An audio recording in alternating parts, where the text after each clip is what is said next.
दर्शकवृन्द नमस्कार। कार्यक्रम सन्दर्भको आजको श्रृङ्खलामा यहाँहरूलाई हार्दिक स्वागत छ।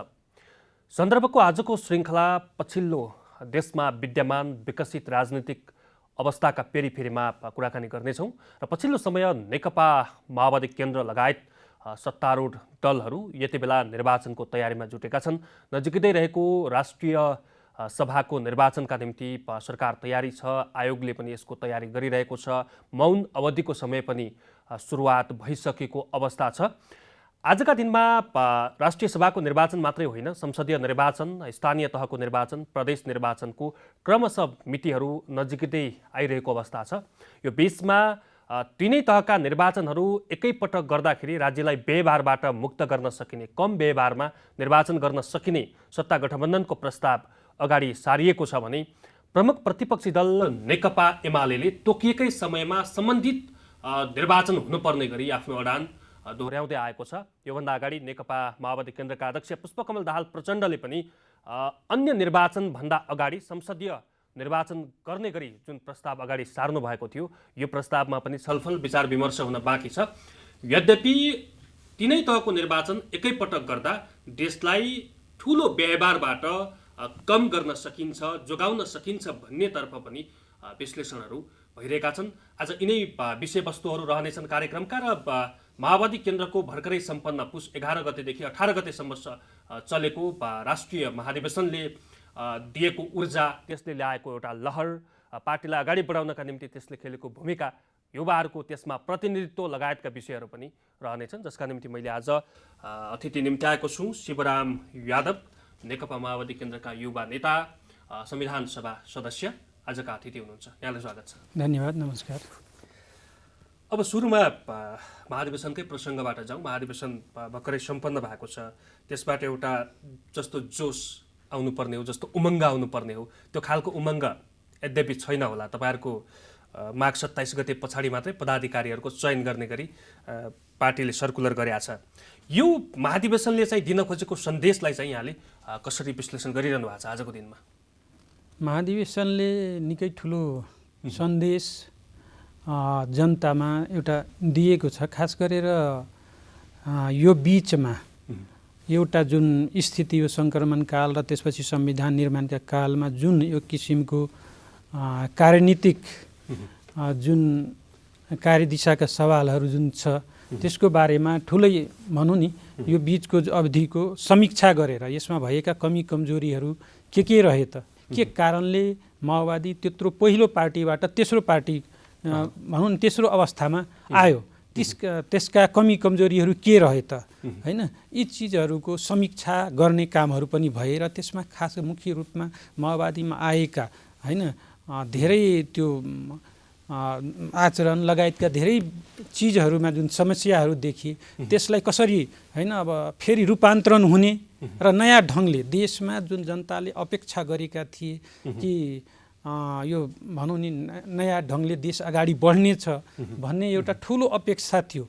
विगतका जुन राजनीतिक दलहरूबाट जनता एउटा एक किसिमले हैन विश्वास टुटेको, अब नयाँ ढङ्गले माओवादीको नेतृत्वमा सरकार बनेपछि अथवा यो शान्ति प्रक्रियापछि देश नयाँ ढङ्गले अगाडि बढ्छ भन्ने थियो, तर त्यो ढङ्गले अगाडि बढेन र माओवादीभित्र पनि धेरै किसिमका विकृतिहरू देखा पर्यो। अब यसलाई कसरी तोड्न सकिन्छ, यो सामान्य चिज त होइन, तर के छ भने यसको निम्ति सुरुवात कसरी गर्ने, यो बिग्रिने चिजहरू जुन छ यो राजनीतिक रूपले भनेको माथिबाटै बिग्रिने हो, होइन, तलबाट बिग्रिँदैन।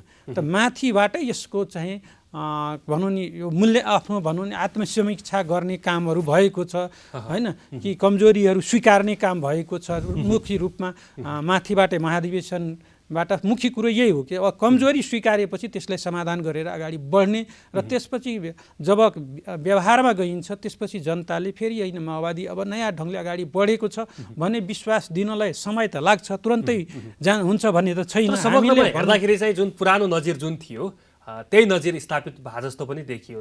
के अरे अध्यक्षले चाहिँ लाछाप लाउने, त्यसैमा सबैले थपडी बजाउने, गृहकार्य दिए जस्तो केही दिन चाहिँ त्यहाँ भनौँ न समीक्षात्मक बहसहरू पनि भए। तर अन्ततोगत्तो चाहिँ अध्यक्षकै काँधमा सबै जिम्मेवारी सुम्पिएर चाहिँ बैठक सम्पन्न भयो। पदाधिकारीको टुङ्गो त अझै पनि लाग्न सकेका छैन।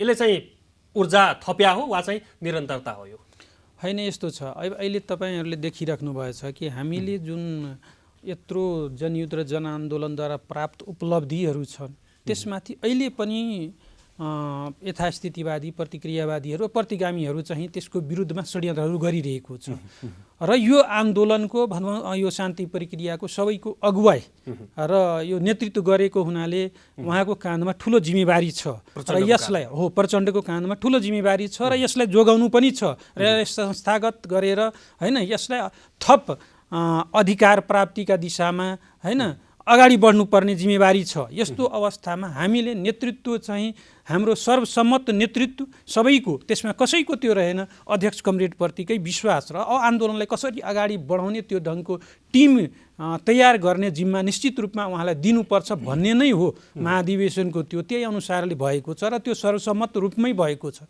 त्यसकारण यसमा चाहिँ अब विभिन्न अब यो सर्वसम्मतलाई लोकतान्त्रिकै नमान्ने होइन एउटा भन्ने जुन छ त्यो चाहिँ एउटा गलत बुझाइ हो।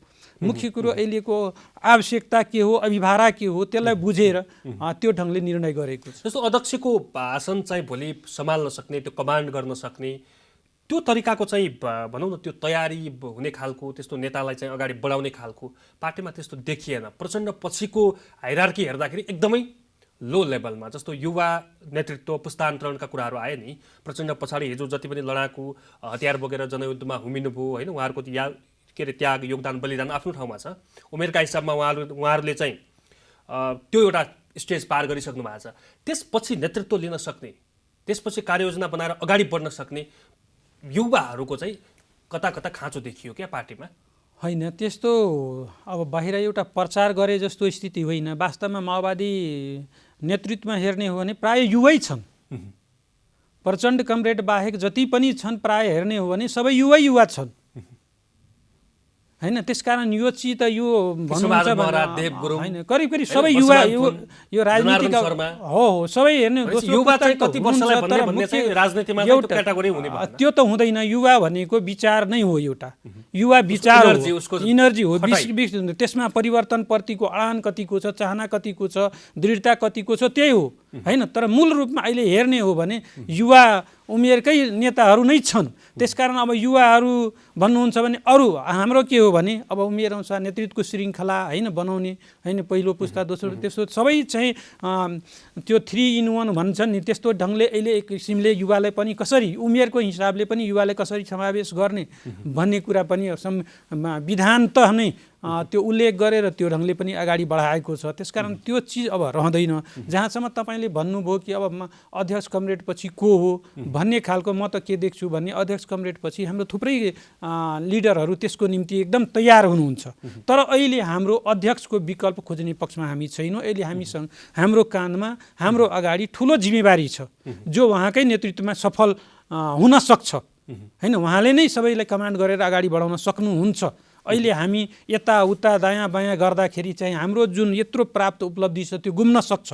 होइन। त्यसकारण हामी त्यता सोच्न पनि सक्दैनौँ।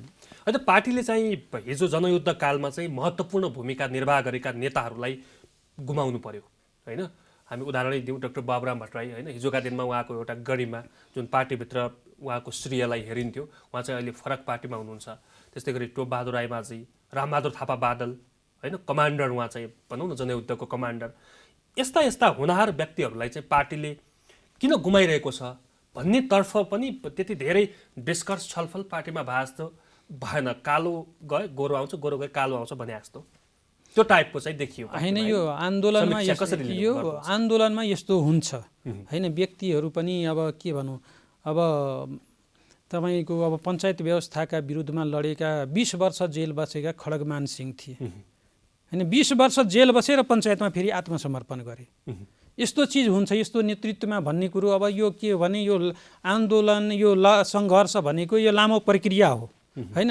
यो लामो प्रक्रियामा को त्यसमा समावेश भएर रहिरहन्छ हो। त्यसमा के हुन्छ भने कहिले विचार र कोणमा होइन त्यो बुझाइमा अलिकति फरक भएपछि त्यस अनुसारले अलिकति दायाँ बायाँ हुने कुरा एउटा कुरा हो होइन। त्यस्तै मलाई लाग्छ त्यो भएको छ। केही त अब पुरै राजनीतिक रूपले नै पलायन भएरै जानुभएको छ। नेताले त कम्तीमा यी कुराहरूमा समीक्षा हुनुपर्छ। पार्टीले किन लिडरहरू गुमाइरहेको छ भन्ने तर्फको बहस पनि त आजको महत्त्वपूर्ण बहस होला नि पार्टीका लागि। बिल्कुल हो किन नहुनु र त्यही हामीले त्यस कारणले हामीले ठुलो क्षति पनि बेहोरेका छौँ त। आखिर यो कारणले हामीले यत्रो ठुलो अब भनौँ नि पहिलो स्थानमा रहेको नेकपा माओवादी अहिले होइन 64 साल अहिले तेस्रो स्थानमा छ। त्यो निश्चित रूपमा त्यो भएको छ। त्यही त हामीले विगतमा कमी कमजोरीहरू गऱ्यौँ जुन कारणले हाम्रो यो स्थितिमा पुग्यौँ। त्यसकारण हामीले आफूलाई सुधार्नुपर्छ, रूपान्तरण हुनुपर्छ भन्ने हिसाबले नै यो महाधिवेशनले त्यो ढङ्गले समीक्षा गरेको छ र त्यो ढङ्गले अगाडि बढ्ने निर्णय गरेको छ। तपाईँ जसरी आज हामी पार्टी अध्यक्ष प्रचण्डकै कुरा गरिरहँदाखेरि आजको युगले आजको मुलुकले मागेको नेता प्रचण्ड हो भनेर तपाईँले बयान गर्दाखेरि प्रचण्डले अभिभावकत्व ग्रहण गरेर अब चाहिँ पार्टीलाई फरक ढङ्गले अगाडि बढाउनुपर्छ भन्ने किसिमले एजेन्डा अगाडि सार्दाखेरि चाहिँ त्यसमा के विवरण थियो पार्टीका लागि? होइन, अहिले अभिभावक त अब नेतृत्व नै अभिभावक हो नि त। अभिभावक त भनेको के हो भने नेतृत्वबाट अलग भएर बस्नेले अभिभावक त भनिँदैन। अभिभावक त भनेको जसले सबैको मुख्य जिम्मा लिन्छ त्यो अभिभावक त हो कि।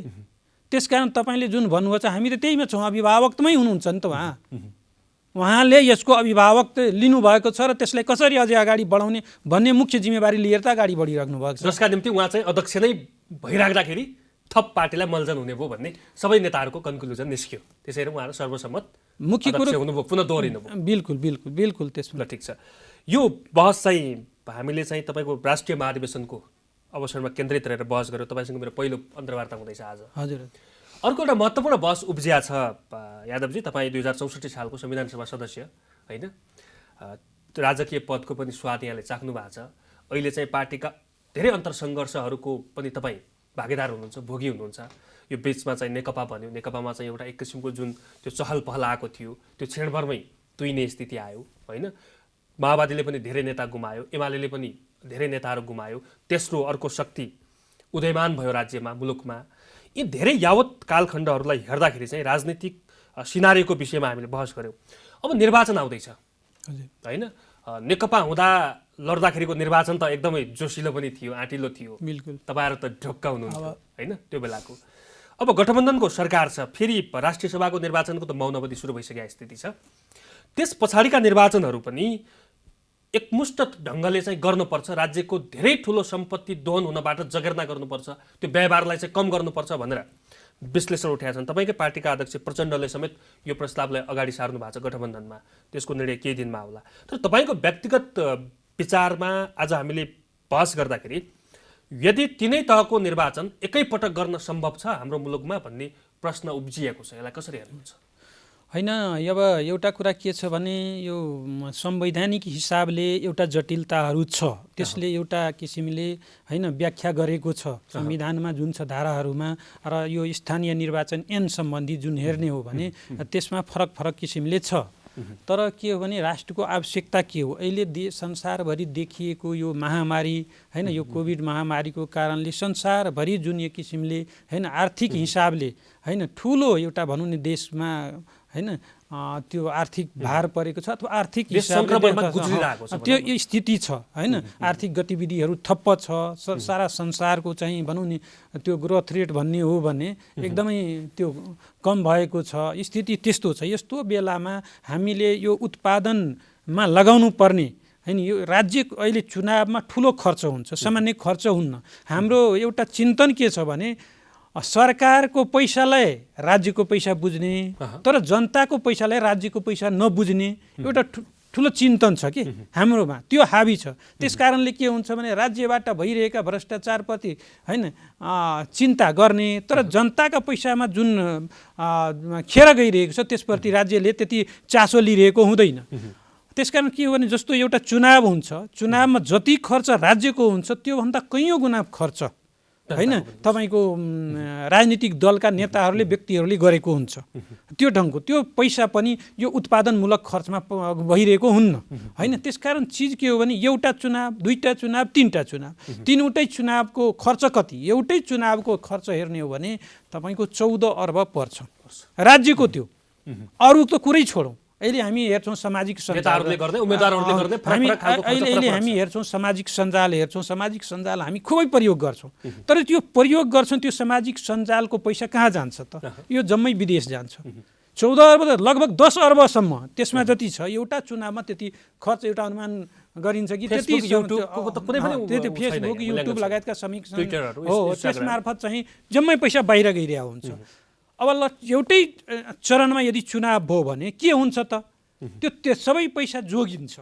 त्यो जोगिनु भनेको राष्ट्रको पैसा जोगिनु हो र त्यो कामलाई त्यो पैसाले भोलि हामी उत्पादनमूलक काममा लगाउन सक्यौँ भने फेरि हामी किनभने अहिले नै हामी यो अहिले जुन कोरोना महामारीको यो अन्त भइसकेको छैन, हामी अझै कति बेहोर्नु पर्ने स्थिति छ।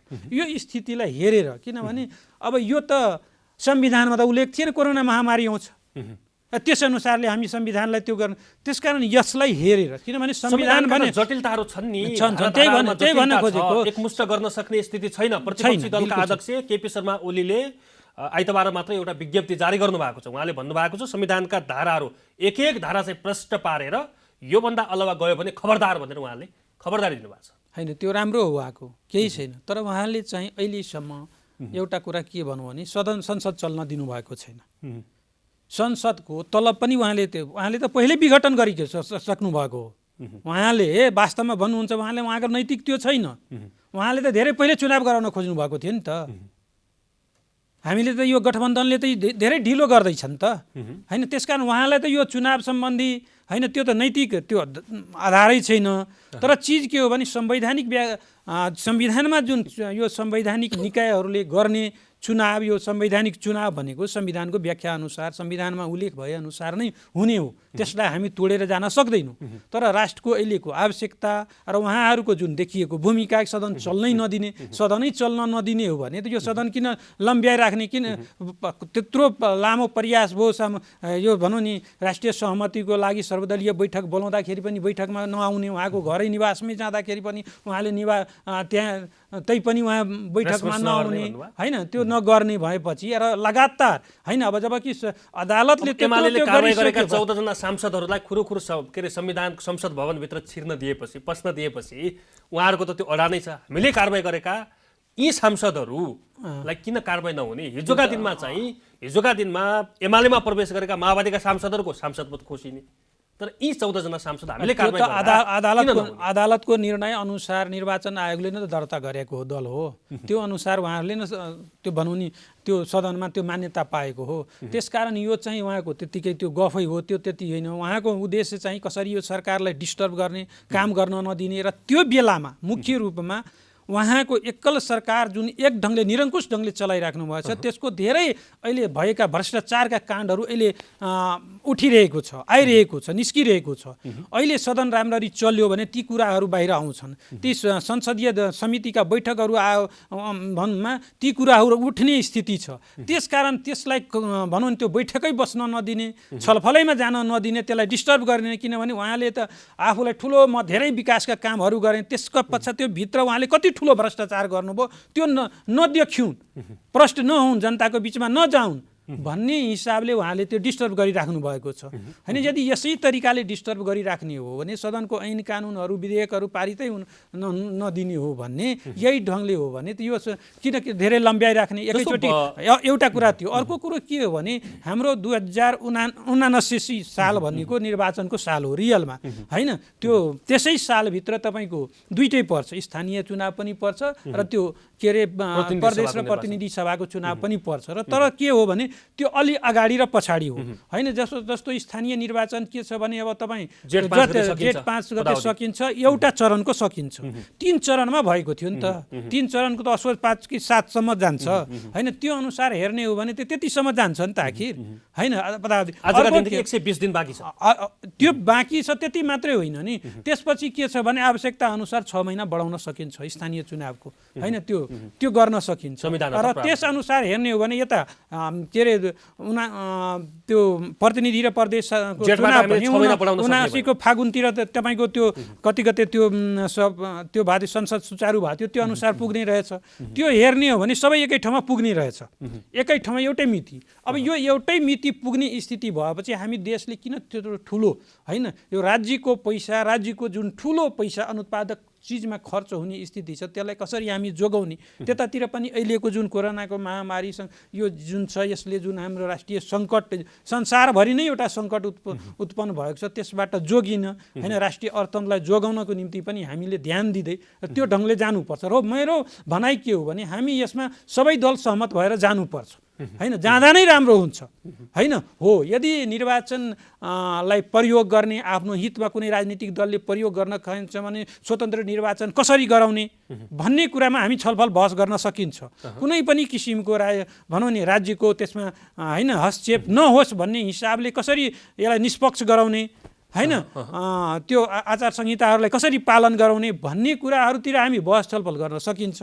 तर मलाई के लाग्छ भने यो ढङ्गले गयो भने अहिलेको हामी सङ्कटलाई पनि हामी, किनभने यो तीनवटा चरण अहिले फेरि के छ भने धेरै भिडभाड, यो कोरोनाको कारण चाहिँ भिडभाड भइराख्ने, यो चुनाव भनेको धेरै भिडभाड हुन्छ हैन, जनताको बिचमा जाने, त्यसले फेरि धेरै ठुलो जनधनको क्षति हुन्छ, मान्छेको जीवनको पनि क्षति हुन्छ नि त। 101 होनहार मान्छेलाई हामीले जो राष्ट्रको लागि काम लाग्ने मान्छेहरू हैन त्यो हामीले गुमाएका छौँ, संसारले गुमाएको छ। त्यसकारण त्यसलाई पनि हामी जोगाउनको हिसाबले एकै चरणमा चुनाव भयो भने त्यो धेरै चिजबाट जोगिन सकिन्छ भन्ने हो। एउटा अस्ति मात्र यही कार्यक्रममा मैले एमालेका स्थायी कमिटी सदस्य शेरबहादुर तामाङलाई बोलाएर यही विषयमा कुरा गरेका थिएँ। तपाईँले भन्नुभयो उहाँहरू चाहिँ सर्वदलीय बैठकमा पनि नआउने, बोलाउँदाखेरि पनि नआउने, सहकार्य पनि नगर्ने, कुरा पनि नसुन्ने, रेस्पोन्स नगर्ने जसरी तपाईँले आरोप लाउनुभयो।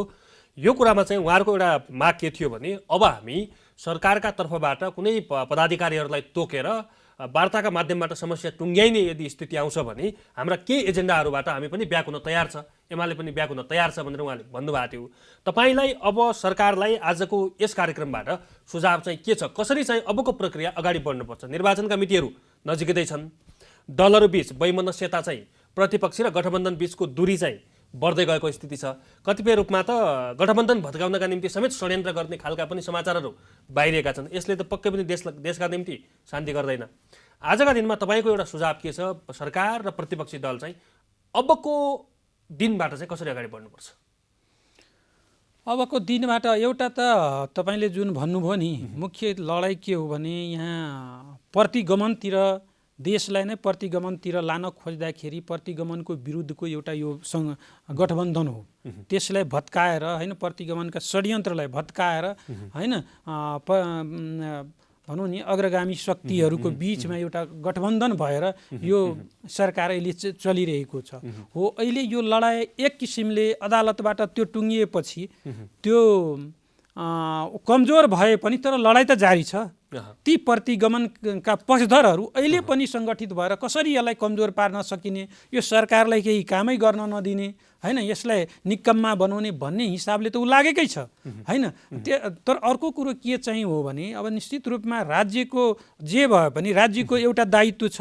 गठबन्धन चाहिँ सरकारको राज्यको अहिले नेतृत्व गरिरहेको छ, राज्यको नेतृत्व अब गठबन्धनले गरिरहेछ भने उसले प्रतिपक्षलाई पनि हैन, अन्य दललाई पनि साथ लिएर कसरी चाहिँ एउटा सामूहिक भोइसमा हैन अगाडि बढ्न सकिन्छ भन्ने पहल अब गर्नुपर्छ र गरि पनि रहेको छ हैन। गरिरहँदाखेरि पनि त्यस ढङ्गले प्रतिपक्षको, किनभने प्रतिपक्षको मूल रूपमा यो प्रतिगमनकारी सोच आइसकेको हुनाले त्यहाँ उहाँको सोचमै समस्या छ। उहाँहरूको सोच भनेको लोकतन्त्रलाई संस्थागत ढङ्गले विकास गर्ने भन्दा पनि यसलाई कसरी चाहिँ भत्काउने, सङ्घीयता समावेशिता हैन, यी चिजहरूलाई कसरी भत्काउने भन्ने हिसाबले नै उहाँहरू लाग्नु भएको थियो हैन। त्यसकारण अब उहाँहरूको सोचमा समस्या छ। त्यो कारणले अब देखाउनलाई उहाँहरूले संविधानका प्रक्रियाहरूलाई देखाउनुहुन्छ, यो विभिन्न बहाना, तर उहाँहरूको समस्या त्यहाँ मानसिक रूप भनौँ नि विचारमै रजगज गर्ने उहाँहरूको चाहिँ मानसिकता हो भन्ने तपाईको आरोप हो। बिल्कुल त्यो हो उहाँको अहिले उहाँहरूको अहिलेको गतिविधि जति पनि छ, कहिले कसलाई उचाल्ने गरेर त्यो भत्काउनेतिर, र यो गठबन्धनलाई भत्काउन सकियो भने आफू राजनीतिक रूपले अगाडि बढ्न सकिन्छ भन्ने हो।